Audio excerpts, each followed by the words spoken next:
सरकार को भी सोचना चाहिए कि अगर दिव्यांग के लिए कोई काम करता है, कोई भी एनजीओ, कोई भी संस्था, तो दिव्यांग का काम दिव्यांग करेगा।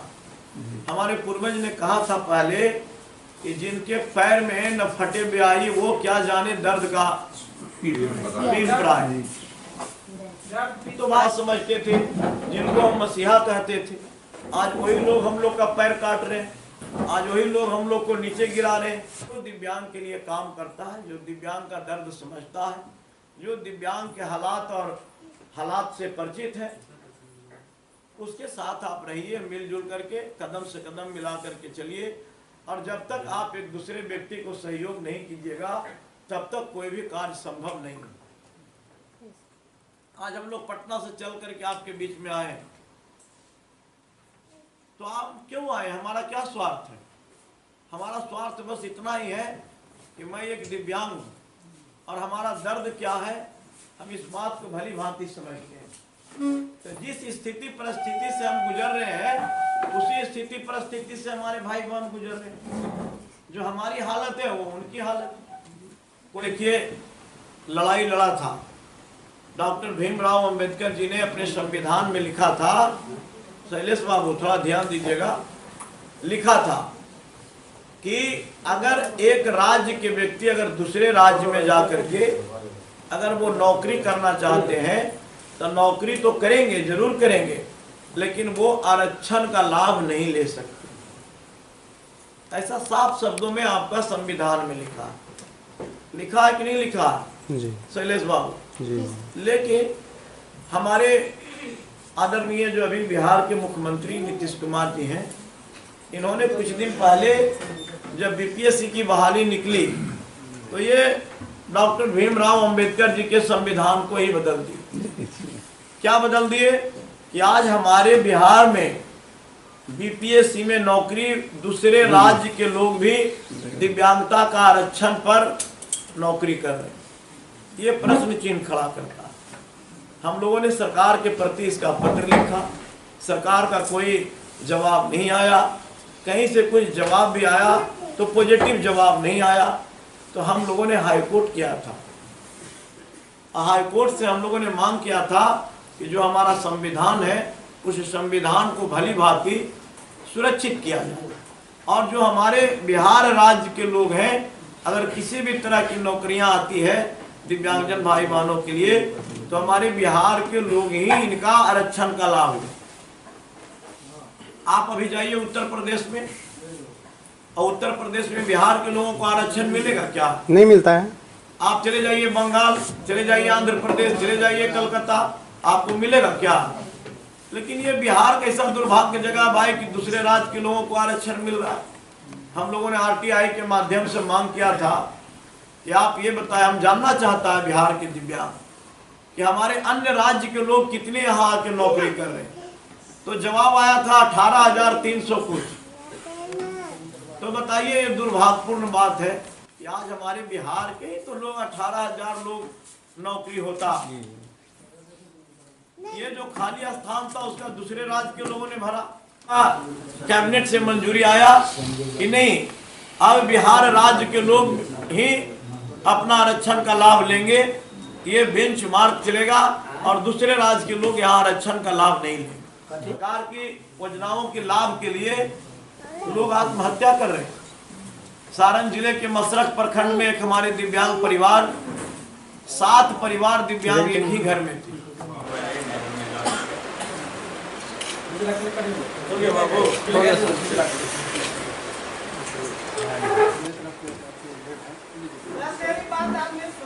आप रुक जाइए, 1 सेकंड, ये खत्म हो जाए फिर आपसे बात कर लेंगे।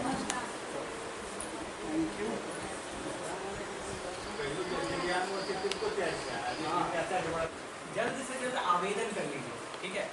चाहे वो बैटरी चालित का है या सामान्य उपकरण का है या फिर यूडीआईडी का है, या फिर किसी को बैसाखी की ज़रूरत है, ट्राईसाइकिल की ज़रूरत है, तो आप लोग आवेदन जल्द से जल्द कर लें, ठीक है?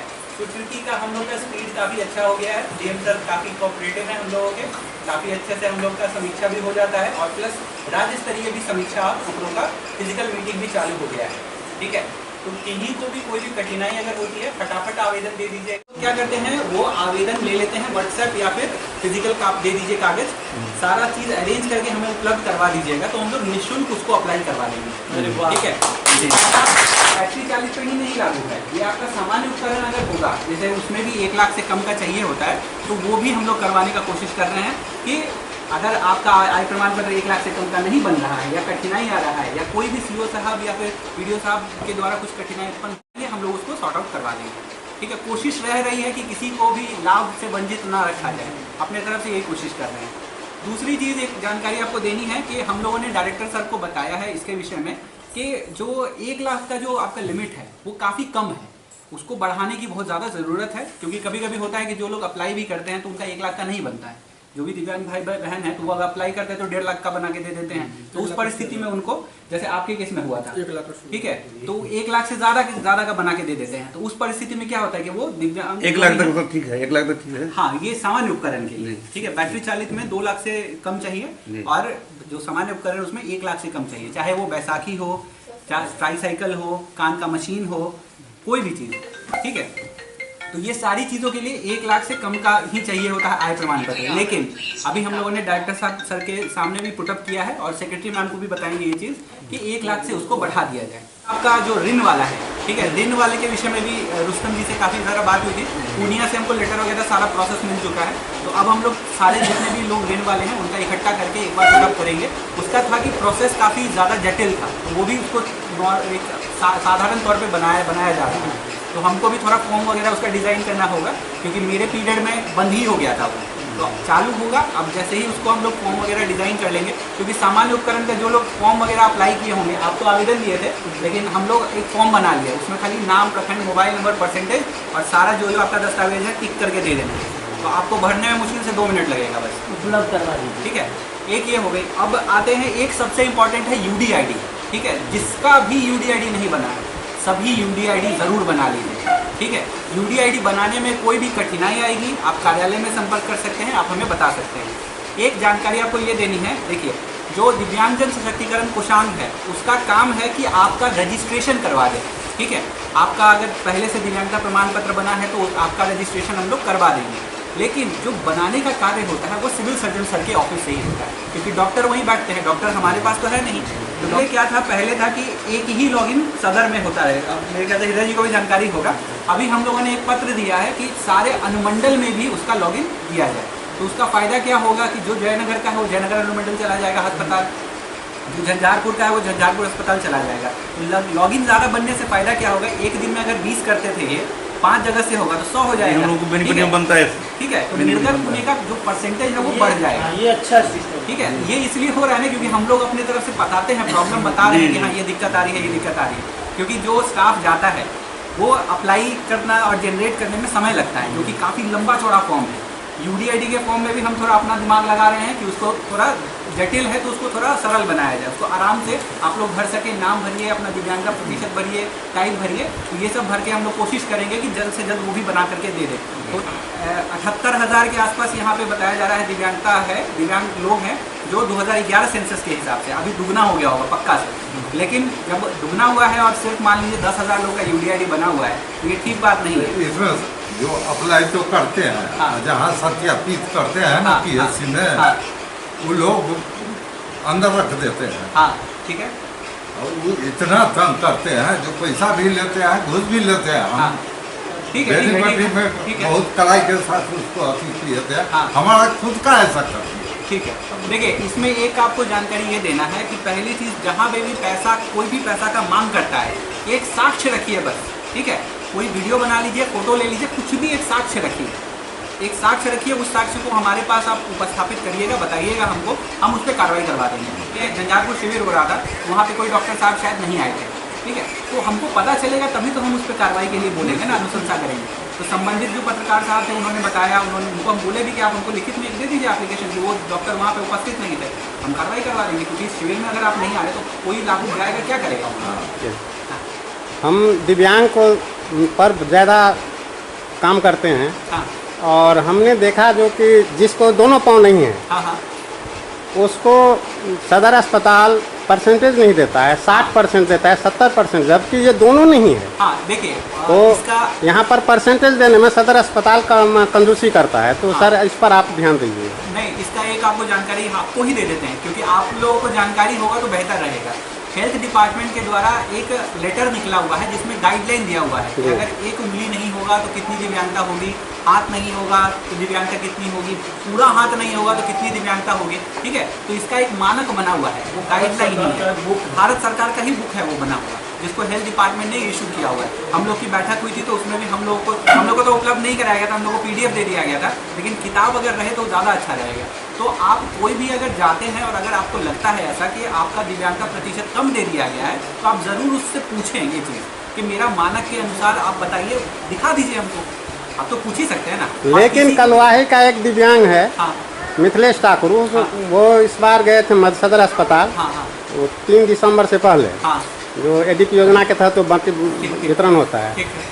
वो अस्पताल गए तो अस्पताल में जो क्लर्क था हाँ। उसके साथ बहुत ही भद्दा बात थी वो बोल। ठीक है, तो हमने कहा जो कि यदि हमको ऐसा अवसर मिला तो हम बारी साहब से बोलेंगे। बिल्कुल। देखिए एक सबसे तो इम्पोर्टेंट चीज़ यहाँ पर मिस्ट्रीट होता है अस्पताल में। हाँ, मेरा एक चीज़ कहना है आपको। देखिए मौखिक जो भी कंप्लेन करते हैं, मौखिक कंप्लेन आप हमको बताएं, हमको 2 घंटा याद रहेगा, भूल जाएंगे, ठीक है। लेकिन लिखित जो आप हम लोग को कंप्लेन देते हैं, लिखित का आप रिसीविंग भी ले लीजिए, और रिसीविंग ले जाइएगा तो आपके लिए भी वो रहेगा कि हमने इसके लिए आपको दिया था, एक आवेदन दिया था, हमने कंप्लेन दिया था, क्या कार्रवाई हुई है। तो इसके ऊपर जब आप RTI करिएगा तो उसी आप आवेदन को लगा करके बोल सकते हैं कि हम RTI कर रहे हैं कि भैया देखिए मेरा इस आवेदन पर कोई कार्रवाई नहीं हुआ है, कृपया करके हमें उपलब्ध करवाइए।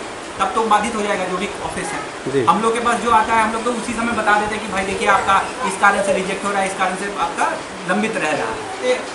बहुत सारे उपकरण और भी हैं, जैसे जो भी देखने में मतलब दृष्टिबाधित जितने भी दिव्यांग हैं उनको ऐसा नहीं है कि सिर्फ हम लोग सेंसर स्टिक ही देंगे, और भी बहुत सारी चीज़ें हैं जो दिया जाता है। होता क्या था कि कार्यालय में लोगों को जानकारी नहीं है कि कौन सा चीज़ दिया जाना है, बहुत सारा इक्विपमेंट दिया जाता है, ठीक है। तो हम लोग अभी कोशिश करेंगे जो दृष्टिबाधित जितने भी दिव्यांग हैं उनको स्मार्टफोन दें, जो बोलने वाला स्मार्टफोन होता है, ऑडियो वाला, ठीक है। तो वो सब भी हम लोग अब हमको मिला है थोड़ा, उसका जो एक मिला है मॉडल बुक मिला हुआ है उसका, ठीक है। उसमें और कौन से आइटम्स होते हैं तो वो हम उसके बेसिस पे एक बनाएंगे, और बाकी लोगों को जो लाभ दिया जाता है, जैसे कुछ लोगों को यहाँ वाला चाहिए होता है आपका वैसा, ठीक है, तो एक हाथ वाला भी आता है, वो भी दिया जा सकता है, जैसे इस पर ऐसे पकड़ के चलने वाले होते हैं जो यहाँ पे पकड़ लेता है वो, ठीक है। तो ऐसा भी करा जाता है, तो वो सब भी हम लोग कोशिश करेंगे अब कि जिसको जैसी चीज़ की ज़रूरत है।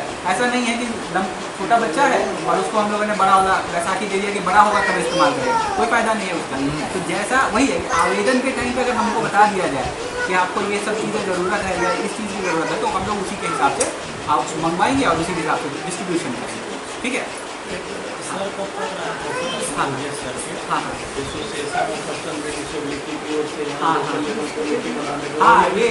हाँ ये पॉइंट, ये रीटा जी बहुत अच्छा पॉइंट उठाया है। ये हम भी कई बार कहे थे, सभी को बोले थे कि जितने भी लोग यहाँ पे एक प्रखंड में अगर बहुत ज़्यादा एक्टिव हैं, जो अपने प्रखंड में एक्टिव है, एक छोटा प्रखंड में एक बना लीजिए लोकल लेवल का कमेटी, ठीक है। इसका फायदा क्या होगा कि जैसे देखिए जितने भी BDO साहब है काम करते हैं, BDO साहब के काम के बाद में उसकी समीक्षा DM सर के द्वारा हो जाती है, मेरे द्वारा हो जाती है, ठीक है।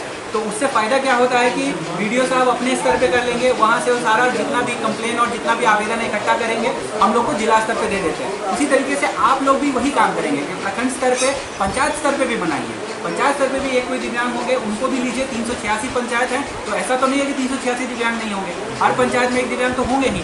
वो उस दिव्यांग खोजिए कि पंचायत स्तर पर भी वो लोग बनाए, और वो पंचायत स्तर का जो समीक्षा है वो ब्लॉक लेवल पे करवा लीजिए, और ब्लॉक लेवल का समीक्षा जब लीडर जी आएंगे तो हम लोग ब्लॉक लेवल पे कर देंगे, हम भी आ जाएंगे उसमें। दूसरा समस्या है जो इन्होंने उठाया है, हाँ हम श्रीमान से यही कहना चाहेंगे जो कि महीना में एक दिन हर एक प्रखंड में हाँ हाँ तो सिर्फ दिव्यांग की सुनवाई के लिए अफसर को व्यवस्था किया जाए। अफसर एक ही है, हम अकेले हैं। नहीं, आपकी नहीं, प्रखंड में जो जैसे शनिवार BDO में मिलते नहीं हैं, हाँ ठीक है पंडोल में भी BDO नहीं मिलते हैं। हम कई बार गए अपने बार समस्या के बारे में, हाँ। उस BDO सब नहीं मिलते हैं। ठीक है। तो सर आपके माध्यम से तो ये होगा जो कि सब महीना में किसी एक दिन हाँ। सिर्फ दिव्यांग की सुनवाई हो। कंसोलिंग भी हो इसका जाए। एक उपाय है, इसका बेहतरीन सॉल्यूशन है, ठीक है। कोई भी प्रखंड अगर जैसे मान लीजिए आपका सदर अनुमंडल में आ गया, जितने भी प्रखंड 6 प्रखंड है, ठीक है, जिसको भी करना है ना, बैठक करना है, कुछ भी करना है, बुनियाद केंद्र चले जाए। बुनियाद केंद्र आप ही लोगों के लिए है, आप वहाँ जाइएगा, वहाँ पे स्टाफ भी है, वहाँ लिखेगा भी सारा कुछ और सारा कुछ नोट भी करेगा, प्लस वहाँ पे जगह भी है, तो आप अगर चाहें तो वहाँ बैठक भी कर सकते हैं। नहीं, ये बैठक नहीं, जन सुनवाई यानी हाँ, जन विकलांग सुनवाई, दिव्यांग बिल्कुल, सुनवाई। उसका भी हम बता रहे हैं आपको। जैसे जो भी बुनियाद केंद्र है ना, वहाँ पे हमारे पास एक सेंटर मैनेजर होते हैं, ठीक है, और जो आपका सदर अनुमंडल होता है वहाँ पे जिला प्रबंधक होते हैं, डीपीएम बोलते हैं उसको, डिस्ट्रिक्ट प्रोग्राम मैनेजर। तो अगर आप एक डेट डिसाइड कर लीजिए कि पहली सोमवारी को या आखिरी सोमवारी को हम बैठक करना चाहेंगे, वहाँ आप बैठक करने के लिए चले जाइए आराम से। और जो सुनवाई है, सुनवाई भी कर सकते हैं वहाँ पे, एक सुनवाई कहीं बना देंगे वहाँ पे। सुनवाई सर नहीं समझे बात। हाँ, ये बात प्रॉब्लम होगा ना। 2 साल पहले हमने डीएम महोदय को दिया था लेटर, ठीक है। उनको भी यही कहा था सर दिव्यांग की संबंध में जो समस्या है, हाँ, हाँ। महीना में एक बार हाँ। आपके अधीन आपके समक्ष सारी अफसरों की जो दैनिक कार्यवाही दिव्यांग के संबंध में उठाए कदम की समीक्षा की ठीक जाए। है। मैंने अलग लिखित से- दिया हाँ, था, अलग से यही बात मैं आपको कह रहा हूँ। अलग से देखिए, अलग से पॉसिबल नहीं है। हाँ, हम समझ गए, अलग से पॉसिबल नहीं है। हाँ, इसलिए वो- क्योंकि सारे लोगों को एक जगह इकट्ठा होता क्या है कि जब समीक्षा करनी होती है, जैसे हम लोग का समन्वय समिति का बैठक होता है, तो बीडीओ साहब के द्वारा, बीडीओ साहब सारे लोग आ जाते हैं, डीएम सर की अध्यक्षता में होता है उसमें, ठीक है। तो उसमें हम लोग क्या करते हैं कि जितने भी विभाग हैं, सारे विभाग अपना अपना पॉइंट वहाँ पे बताते हैं। सुबह 10 बजे से वो 5-6 बजे तक चलता है, हर विभाग आएगा, 44-45 विभाग है, जो जिसका बीडीओ के साथ में है कि हमको समन्वय बनाना, इसीलिए उसको कोऑर्डिनेशन कमेटी की बैठक बोलते हैं, समन्वय समिति की बैठक। उसमें होता है कि जैसे हम क्या करते हैं, तो मेरे जितना भी पेंशन योजना है सामाजिक सुरक्षा के अंतर्गत, चाहे वो निःशक्ता पेंशन हो, चाहे वो विधवा पेंशन हो, चाहे वो वृद्धा पेंशन हो, तो सबका समीक्षा हम लोग उसी पॉइंट पे कर लेते हैं। और उसी पॉइंट पे दिव्यांगता भी जो भी प्रॉब्लम्स आते हैं उसका भी हम लोग समीक्षा कर लेते हैं। तो इसका पता है सॉल्यूशन क्या रहेगा, एक बैठक तो होती ही है, उसी में हम लोग दिव्यांगजन का भी सारा कुछ ऐड करवा जी, देंगे। हाँ। बस इसमें होगा क्या कि दिव्यांग के प्रतिनिधि के तौर पर हम रहेंगे वहाँ। आप हमको सारा प्रॉब्लम बता दीजिएगा, हम सारे संबंधित वीडियो साहब जो वहाँ पे रहेंगे, एक को बताएंगे, दूसरे के ध्यान में भी आ जाएगा। तो ये तो होता ही है हमारा बैठक, बस वही है कि उसमें एजेंडा है। दिव्यांग नहीं रहता है, दिव्यांग एजेंडा नहीं है। देखिए होता क्या है कि जब समीक्षा होती है पदाधिकारियों की, तो उसमें दिव्यांग नहीं रहते। अगर मान लीजिए अगर क्या बोलते हैं, दिव्यांग की उपस्थिति भी जरूरी है, वो तो साप्ताहिक जनता दरबार लगता ही है, वहाँ डीएम सर के समझ जाते हैं, जो जाते हैं उनका काम तो होता ही है, ऐसा नहीं है कि नहीं काम होता है, काम तो होता है। एक और बात, हाँ, राशन के संबंध में एक राजनगर प्रखंड के एक रामपट्टी खनगांव में महिला लड़की है, हाँ, हाँ। ये दोनों नहीं है, ठीक है। मैं ऐसे करके चलती है, ठीक है। और उसको रिजेक्ट कर दिया राशन बनाने के लिए, कहा जो कि आप अविवाहित हैं। अच्छा, ऐसा बहुत समस्या है जो कि राशन नहीं बनता है। हमको आवेदन एक बार दिलवा देते हैं। नहीं, वो इंदिरा आवास सब प्रधानमंत्री आवास पर भी सर आपको ध्यान देना होगा प्रधानमंत्री स्पेशल। आवास, इंदिरा आवास सब डीआईडीए करता है, दूसरा ही कार्यालय हो गया, ठीक है। लेकिन वही है कि इसमें समस्या, अगर इसमें हमको- दिव्यांग को बहुत अवॉइड किया जाता अगर है। आवेदन दीजिएगा ना, तो हम अपने साइड से बात कर लेंगे, डीआईडीए निदेशक साहब से जी, बात कर लेंगे, जी, और जी। उसमें हम लोग फिर प्रोसीड लेकिन करेंगे। दिव्यांग के लिए तो ये है, आवास हुआ, ये सब जो नहीं, तो इस बार तो सरकारी बहुत हो। चयन समिति बना रहा है, और चयन समिति के तहत काम हो रहा है। कई आवास सहायक दिन भी चले गए हैं पैसा लेने वाले। 2000 रुपया ले लो। सरकार सब पर काम हम रख ले अपने पास। एक बार हमने दिए थे सर, अभी तक नहीं बने सर। बन देखिए होता क्या है ना कि वो सदर अस्पताल में थोड़ा नाटक करता है। बोले हैं साहब। हम लोग को कहा गया हुआ है समीक्षा करने के लिए, तो हम लोग समीक्षा करेंगे, फिर उन लोग का हालत खराब होगा। फोटो कॉपी है ना? सदर अस्पताल ही एक ऐसा माध्यम है जहाँ से यूडीआईडी निर्गत होता है, मतलब अप्रूवल काम होता है। आएगा तो आईडी आपके घर पे, जो आप एड्रेस दिए होंगे वहाँ पे आएगा, पंचायत भी जाने की जरूरत नहीं, आपके घर पे आएगा। लेकिन वही है कि चूंकि एक ही है और मुश्किल से 20 या 25 आवेदन वो रोज कर पाते हैं, और 2 ही दिन बैठक हो पाता है, क्योंकि और भी काम है ना मेडिकल। जो साइकिल दी जाती है बैटरी की, हाँ, उसकी मेंटेनेंस व्यवस्था हाँ, ये मधुबनी में होनी अच्छा- चाहिए। अच्छा पॉइंट, अभी हम आ जाते हैं, इस पे भी आ जाते हैं। हम बात किए थे इसके बारे में, सर से भी बात किए थे। तो एक जो सप्लाई करने वाला एलिम्को का वेंडर है जी। भागलपुर में, तो उससे बातचीत हम कर चुके हैं, और यहाँ पंडौल में एक दुकान का सेटअप करवाने का कर रहे हैं कोशिश, ठीक है। तो अभी वही है, जैसे वहाँ से दुकान का सारा कुछ वो लीज वगैरह बना लेगा, जी। हम लोग को वहाँ से सामान उपलब्ध करवा दिया जाएगा। और जो भी उसका एक होता है ना कि मान लीजिए 2000 का आइटम हुआ, 3000 का आइटम हुआ, जिसका वारंटी में उसको तो मुफ्त में बदल जाएगा। लेकिन कुछ लोग होता है कि जो वारंटी का ढक्कन खोल दिए अपने दिमाग से और स्क्रू ड्राइवर चला करके उसको खोल देते हैं, तो उनका वारंटी खत्म हो गया, तो उनको वही पैसा लगेगा, लेकिन सामान उपलब्ध हो जी, जाएगा। जी। मान लीजिए चार्जर खराब होता है, तो चार्जर रिपेयर का भी वो दुकान से हो जाएगा, क्योंकि इसको हम बुनियाद केंद्र में नहीं खोल सकते हैं, सरकारी वो तंत्र हो गया ना, तो वहाँ पैसा लेना फिर संभव नहीं है, और बिना पैसा के तो काम नहीं हो पाएगा, क्योंकि सामान का तो पैसा लगता है। तो वारंटी सर्विस सेंटर ही बन रहा है एक तरीके से। वैसे भी जो है ना, तो दाम तो देने के लिए तैयार है, लेकिन वो सामान तो मिले। सामान जैसे मिल मेरे जाता है। पास है हाँ। वो जो क्लच खराब हो गया, फेल हो क्लच गया। खराब हुआ ना तो आप एक आवेदन देखिए, ये भी बहुत लोगों को जानकारी नहीं है, हम बार बार बोलते भी हैं कि अगर संबंधित बुनियाद केंद्र चले जाइएगा या फिर अगर आप हमारे कार्यालय में दे दीजिएगा आवेदन कि हमारा क्लच खराब हो गया है, हमारा मोटर खराब हो गया है, बैटरी खराब हो गया है, वारंटी में रहेगा, वो रिप्लेस हो जाएगा। सेकेंड सर, दिव्यांग के लिए जैसे छोटे छोटे उद्योग से संबंधित ट्रेनिंग सेंटर खुलवाइए, ट्रेनिंग सेंटर छोटा छोटा काम कर सके, जैसे मैकेनिक्स का या जो हाथ पाँव जिसका ठीक है, जो काम कर सके ना छोटे छोटे काम के लिए उसका व्यवस्था करवाइए। ये जो बड़े काम तो नहीं कर सकते। ITI से किया जा सकता है मेरे ख्याल से, ITI से अगर कोऑर्डिनेट करें तो जैसे- ITI से तो सिखाया जाता है बहुत सारी चीज़ें। हाँ, तो आती है तो घोंगड़िया में है, तो MSME जो वर्क विभाग सेंटर है, हो जाए ना ट्रेनिंग टाइप का, जैसे साइकिल फिटिंग या उद्योग यही वाले साइकिल से बात फिटिंग। करते हैं। बहुत है ऐसे जाने की बात। उद्योग लगाने के लिए उसका भी आपको पैसा उद्योग मिलता है। विभाग से संपर्क किया 10 जा लाख सकता रुपया मिलता है उसमें, 10 लाख रुपया मिलता है उद्योग विभाग में। अगर जाइएगा उसमें जो जो उसका मानक है उसको अगर फुलफिल करेंगे हाँ, 10 लाख रुपया मिलता है। है। देखो इनका फोटो ले लीजिए बस। फोटो ले दे रहे हैं, हम भेज देंगे आपको। ठीक है, बैठिए, बैठिए। नहीं लाइए आप आए हैं तो इतना तो बनता है।